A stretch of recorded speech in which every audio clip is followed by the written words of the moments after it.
imbecile. That's what he calls Professor Blanchard.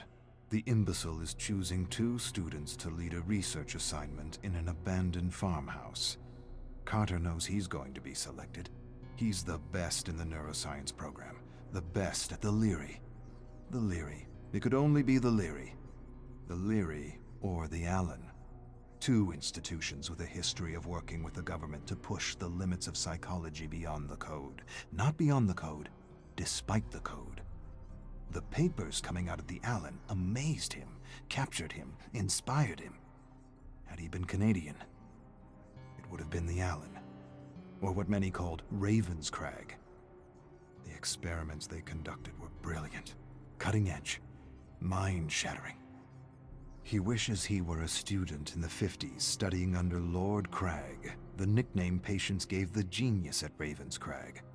Lord Crag returned from the trials with ideas, not cautionary tales, not disgust like the other bleeding hearts who condemned the doctors who would anyway be smuggled into his country and be given the highest positions in government in exchange for their discoveries. Lord Crag took the experiments he had heard about to the next level, and Carter hopes to do the same. But not with this professor, not with Blanchard, Dr. Bleeding Heart Blanchard. He has no idea what real power is. Real power is freedom. True freedom. Freedom beyond the limits of ethics and morality.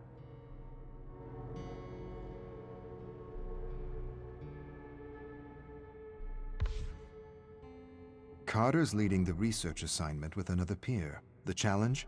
Secure the secret word through the good doctor, bad doctor interrogation technique put forward by some other bleeding heart imbecile at some other institution. He's bad doctor with a code, a list of do's and don'ts the imbecile gave him. Very limiting, too limiting, self-limiting even. How is he supposed to secure anything with these limits? Surely he realizes how futile the experiment is with this code. Nevertheless, he tries. He shouts at a fellow student sitting across the table from him. Shouts, "Big deal.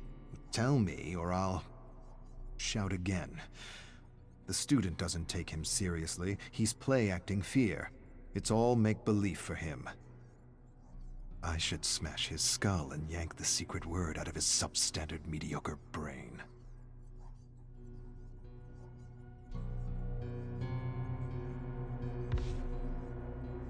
Second day, and nothing.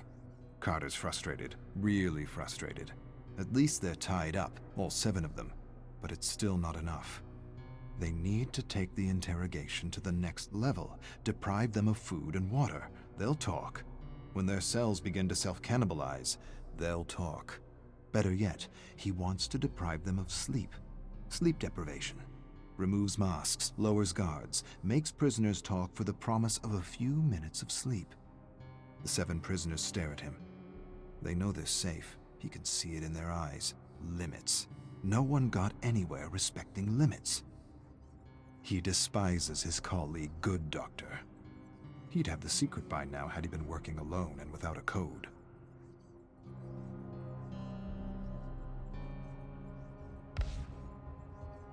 Ridiculous limits. Skinner knew better. Put his own kid in some kind of a box for years just to see what it would do. Huxley worked for the Secret Service and wrote Truths as Lies and Brave New World. War of the Worlds was another great test in mass propaganda. The power of the radio to induce fear and anxiety in an unsuspecting audience. The power of fear and anxiety to inspire silence and indifference and create perfect consumers. Ethics, morality, limits. For sheep, not shepherds. Carter feels anxiety unlike he ever felt as he watches Good Doctor interrogate one of his classmates. He approaches him from behind with a piece of wood, something he found on the ground, raises the makeshift club. Before he realizes what he's doing, he pounds the Good Doctor's head. Pretend fear becomes real fear as his fellow students stare at him in horror. No more Good Doctor. No more rules. No more limits. Except the limits of his imagination.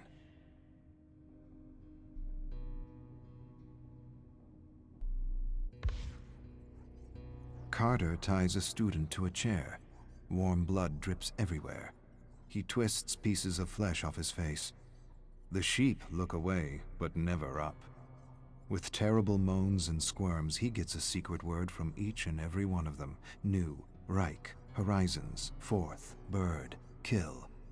His classmates beg to be released. They sob and agonize in their chairs. They plead the experiment is over. You have the words. You win. We're done. Carter smiles. He's still got a few days. A few more days and a few more experiments to run. Could put his career at risk. But he's got the good doctor to take the fall. I'll take what I learned from Lord Crag and lobotomize these imbeciles and manipulate... No, not manipulate. Manufacture. Yes, manufacture reality.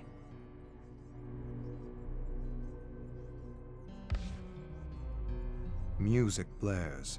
Eyes are kept forced open with toothpicks. Carter piggybacks a looping song with an inaudible subliminal frequency to evoke fear, anxiety, and discontent. He experimented with the loop on his parents, always caused a fight between them.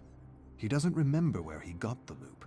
He first read about the subliminal frequency from advertisers. Advertisers deny subliminal loops work. Of course they do. Advertisers deny they use subliminal loops. But they do. They use them, and they work. They must. They must because peace and contentment is our natural disposition. War and discontent needs to be instilled, enforced, manufactured, repeated over and over again until it's the main script in the collective consciousness. Paperclip, Bluebird, MK Ultra, MK Delta, MK Search. They were all necessary. Lord Crag had the right idea, good instincts. So did the Black Sorcerer and the Dirty Trickster. They inspired all the goodies he brought with him in his bag. Music, drinks, drugs, lots of drugs. For a moment, just a moment, he hesitates. He'll probably go to jail for a long time if he uses his goodies. But being free, being truly free for a few days, is worth a lifetime of imprisonment. But I won't get caught.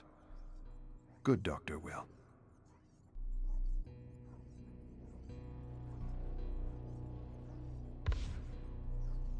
Carter wonders if he can remother these sheep. Remother, he loves the term. He wishes it was his own, but it's not. Shock them with electricity and expose them to endless images of death, chaos, and destruction. Traumatize the brain, empty it, lobotomize these subjects to remother them with new personalities. He wonders if he could remother these sheep into wolves. Get them to kill each other. Better yet, turn these good, law-abiding students into serial bombers. He rips the plug out of a lamp, splits the wires, peels the wire, places the exposed wire into a student's mouth, slowly approaches the socket, taking in his terror, plugs it in, screams as he remothers this exemplary student. A putrid smell of burning hair and skin reaches his olfactory receptors. There's another stench. Imbecile soiled himself. Carter laughs. He hasn't been this stimulated in ages. To be free. Ah, to be truly free.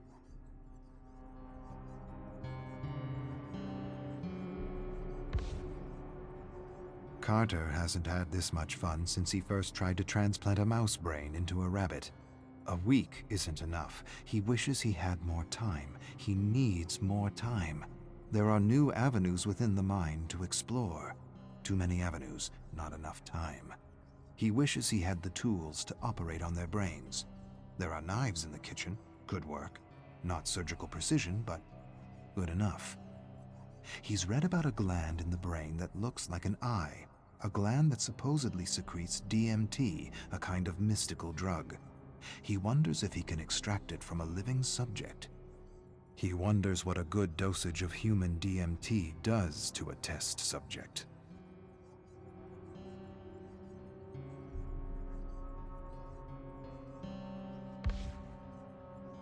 Carter unties a rope. He's going to release Good Doctor. He's pumped him with drugs and programmed him with new thoughts. He believes the other students are Russian spies that need to be executed for national security. He unwraps the rope and places a screwdriver in his hands. He changes his mind, removes the screwdriver, replaces it with a fork, changes his mind again, replaces the fork with a spoon. He's never seen a spoon used to kill a human being. He backs away from Good Doctor, who is lost and confused, remothered. He says a phrase. "The moon is down." Confusion becomes clarity as Good Doctor stands and approaches the Russian spies with a spoon. Brilliant.